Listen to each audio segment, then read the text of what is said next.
ഇന്ന് ഞങ്ങൾക്ക് ഇവിടെ ട്രെയിനിങ് ആണ് കേട്ടോ. ഈ വർഷത്തെ ഈ അക്കാദമിക് ഇയറിലെ അവസാനത്തെ ട്രെയിനിങ്. അത് മാത്രമല്ല വേറൊരു പ്രത്യേകതയും കൂടിയുണ്ട്. ഈ സ്കൂളിൽ എൻ്റെ അവസാനത്തെ ട്രെയിനിങ് ആണ് കേട്ടോ. ഇനി അടുത്ത വർഷം തൊട്ട് ഞാൻ ഈ സ്കൂളിലല്ല വർക്ക് ചെയ്യുന്നത്. അപ്പോൾ രാവിലെ തന്നെ ഞാൻ എണീറ്റു പുട്ടിയൊക്കെ ഇട്ട് റെഡി ആവുന്നുണ്ട് കേട്ടോ. വേറെ കാര്യമായിട്ടൊന്നും ഇടുന്നില്ല, സൺസ്ക്രീമും പൗഡറും മാത്രമാണ് കേട്ടോ ഇടുന്നത്. സൺസ്ക്രീം ഇട്ട് കഴിഞ്ഞാൽ മൊത്തത്തിലൊരു സ്റ്റിക്നെസ് ഫീൽ ചെയ്യുന്നതുകൊണ്ടാണ് ഞാൻ ഈ പൗഡർ അപ്ലൈ ചെയ്യുന്നത്. പിന്നെ എന്തെങ്കിലുമൊക്കെ ഫംഗ്ഷൻ വരുമ്പോൾ മാത്രമാണ് കേട്ടോ മുഖത്ത് പരീക്ഷണങ്ങളൊക്കെ നടത്താറുള്ളത്. അല്ലാത്ത സമയങ്ങളിൽ ഇത് തന്നെയാണ് എൻ്റെ മെയിനായിട്ടുള്ള മേക്കപ്പ് റൊട്ടീൻ എന്ന് പറയുന്നത് കേട്ടോ. ബാക്ക്ഗ്രൗണ്ടിൽ കാണുന്നത് നിങ്ങൾ മൈൻഡ് ചെയ്യേണ്ട, ഇത് ബാച്ചിലേഴ്സിൻ്റെ റൂമൊക്കെ ഇങ്ങനെയൊക്കെ തന്നെയാണല്ലോ അല്ലേ. പിന്നെ ഉണ്ണിക്കിന്ന് ക്ലാസ് ഇല്ല, എനിക്ക് മാത്രമാണ് ക്ലാസ് ഉള്ളത് ട്രെയിനിങ് ആയതുകൊണ്ട്. അപ്പോൾ ഞാൻ റെഡി ആവുകയാണ് കേട്ടോ.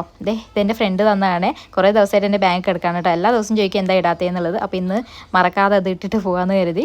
പിന്നെ പണ്ട് സ്കൂൾ പഠിക്കുന്ന സമയം തൊട്ടേ ഉള്ള എൻ്റെ കൂട്ടുകാരിയാണ് കേട്ടോ ഐടെക്സ്. അപ്പോൾ കാരണം ഇതാതെ പോയി കഴിഞ്ഞാൽ എല്ലാവരും ചോദിക്കും എന്തോ അസുഖം ബാധിച്ചിരിക്കുകയാണോ എന്നുള്ളത്. എന്തോ ഒരു ഫേസിലൊരു എന്താ പറയുക, ഒരു നെഗറ്റീവ് എനർജിയാണ് കേട്ടോ. അതുകൊണ്ടാണ് എന്നും ഞാൻ കണ്ണെഴുതിയിട്ടാണ് ഞാൻ പോകാറുള്ളത്.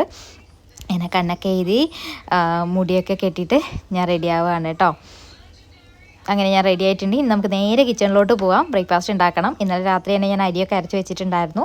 കറി നമുക്ക് ഇന്നലെ ഉണ്ടാക്കിയതുണ്ട്, അത് ജസ്റ്റ് ഒന്ന് ചൂടാക്കിയാൽ മതി. അപ്പോൾ കൈയൊക്കെ നന്നായിട്ട് കഴുകണം, കാരണം നമ്മൾ സൺസ്ക്രീമൊക്കെ കയ്യിൽ വെച്ചിട്ടല്ലേ ഇട്ട്. അപ്പോൾ നന്നായിട്ട് കൈയൊക്കെ കഴുകിയതിന് ശേഷം കിച്ചണിലോട്ട് കുക്കിങ്ങിലോട്ട് കിടക്കാം.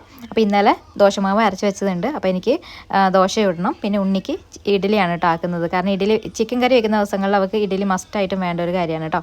അപ്പോൾ നമ്മൾ ദോശമാവ് നന്നായിട്ട് പൊന്തി വന്നിട്ടുണ്ട്. അതേ നോക്കിയേ, നന്നായിട്ട് പൊന്തി വന്നിട്ടുണ്ട്. ഞാനിവിടെ നമ്മുടെ ചോറ് വയ്ക്കുന്ന അരി തന്നെയാണ് കേട്ടോ ദോശ ഇടാൻ വേണ്ടി എടുക്കുന്നത്. നന്നായിട്ട് വരുന്നുണ്ട്. അപ്പോൾ എനിക്കുള്ള ദോശ ഞാൻ ചൂടാണ് കേട്ടോ. എനിക്ക് ഇഡ്ഡലി ഉണ്ടാക്കുന്നതിനേക്കാളും എനിക്ക് എളുപ്പമായിട്ട് തോന്നിയിട്ടുള്ളത് ദോശ ഉണ്ടാക്കുന്നതാണ്. അങ്ങനെ എനിക്ക് വേണ്ട ദോശ ഞാൻ ചുട്ടെടുത്തു. ഇത് കഴിഞ്ഞിട്ട് ഉണ്ണിക്ക് ഉണ്ടാക്കണം. ഉണ്ണി എന്തായാലും ഇപ്പോഴൊന്നും എണീക്കത്തില്ല, അതുകൊണ്ട് ഇഡ്ഡലി ഉണ്ടാക്കി വെച്ചിട്ട് അവൾക്ക് പിന്നെ വന്നിട്ട് ഞാൻ സെർവ് ചെയ്താൽ മതിയാവും. അങ്ങനെ എൻ്റെ ദോശ റെഡിയായി. ഞാൻ അവൾക്ക് വേണ്ടിയിട്ടുള്ള ഇഡ്ഡലി ഉണ്ടാക്കട്ടെ കേട്ടോ. അങ്ങനെ അവളുടെ ഇഡ്ഡലിയും സെറ്റായേ. ഇനിയിപ്പോൾ നമുക്ക് ബ്രേക്ക്ഫാസ്റ്റ് കഴിക്കാം. അങ്ങനെ ഞാൻ ബ്രേക്ക്ഫാസ്റ്റ് കഴിക്കുകയാണ്. ബ്രേക്ക്ഫാസ്റ്റൊക്കെ കഴിച്ച് നേരെ സ്കൂളിലോട്ട് പോയി. ഇന്ന് ട്രെയിനിങ് ആയിരുന്നു എന്ന് ഞാൻ പറഞ്ഞില്ലേ. അതിൻ്റെ ഇടയിൽ ക്യാൻഡീസ് തന്നിട്ടുണ്ടായിരുന്നു. അങ്ങനെ ക്യാൻഡീസൊക്കെ കഴിച്ച് നോക്കിയേ, അതിലുണ്ടായിരുന്ന എല്ലാ ക്യാൻഡീസും ഞങ്ങൾ എല്ലാവരും കൂടി കഴിച്ച് തീർത്തു കേട്ടോ. നമ്മൾ ഗ്രൂപ്പായിട്ടായിരുന്നു ആക്ടിവിറ്റീസ് ഉണ്ടായിരുന്നത്.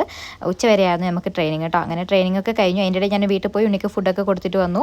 അങ്ങനെ ഉച്ചയാകുമ്പോൾ ട്രെയിനിങ് ഒക്കെ കഴിഞ്ഞു. ഞാൻ നേരെ വീട്ടിലോട്ട് പോവുകയാണ്. ഇനി പോയിട്ട് ഉണ്ണിക്ക് ഫുഡ് കൊടുക്കണം. അപ്പോൾ അത്രയേ ഉള്ളൂ. Next video. It's me Vidya signing off.